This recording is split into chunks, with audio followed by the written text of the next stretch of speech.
intersectionality is really important in our fight against bias and discrimination, because it's important to identify different aspects, you know, the intersections of our identity. So for example, for myself, you know, I'm a woman, so that's one intersection.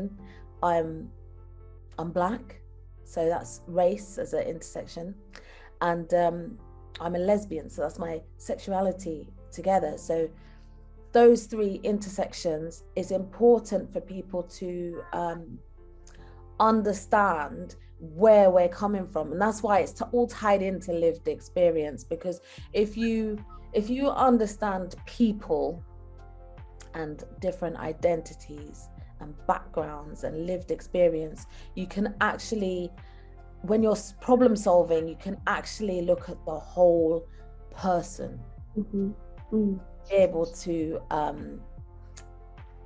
fight discrimination, because it's not just one aspect of somebody's personality, you know, and identity. It's huge, but also it's also very simple.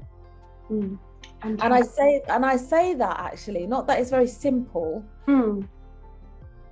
because it's obviously a huge ongoing issue, but it's simple because we need to take a compassionate and bias aware approach when dealing with people and different communities, and understanding the nuances when it comes to identity. Wow, I love Poetry LGBT Open Mic Night. That's my baby. Outside of work, that space is nourishing. It's nourishing.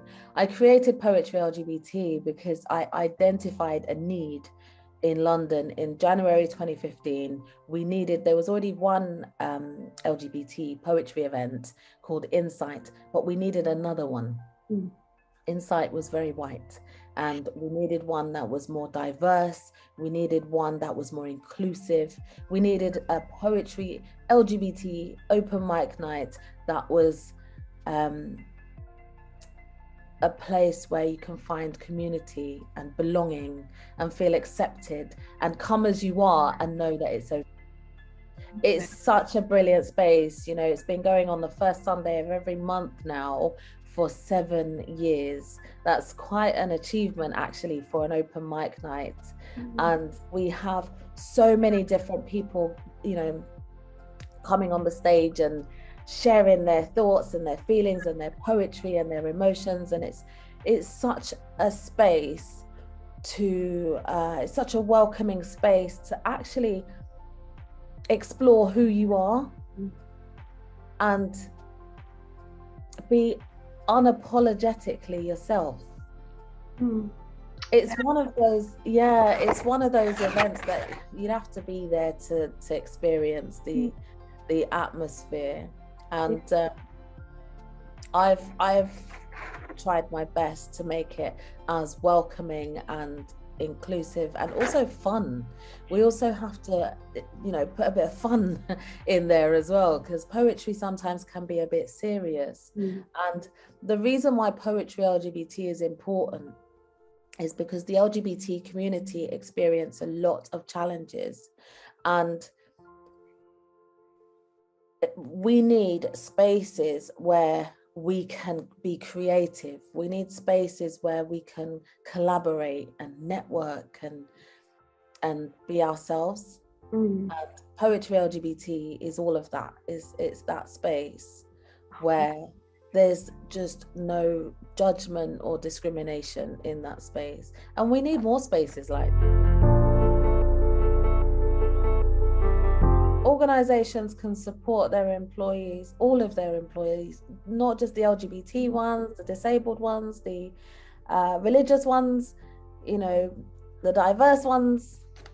You know, organizations can support their employees by creating spaces where their employees feel like they belong there.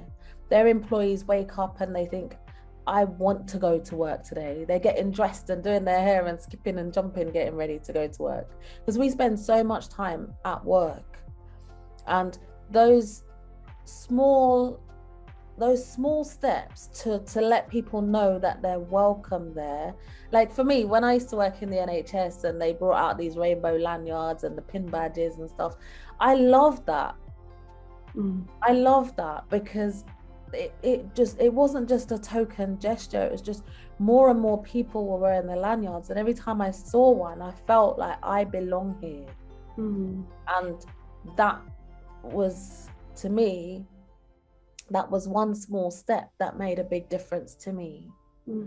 But yeah, I think there's lots that organizations can do. Like, I don't have the answers, but what I can say is that organizations need to think about how uncomfortable it feels for them as individuals, you know, the decision makers, if they think about themselves and how uncomfortable it feels for them to be in a space where they don't feel welcome, or they don't belong there, or they don't actually want to go there, and think, actually, what would make that better?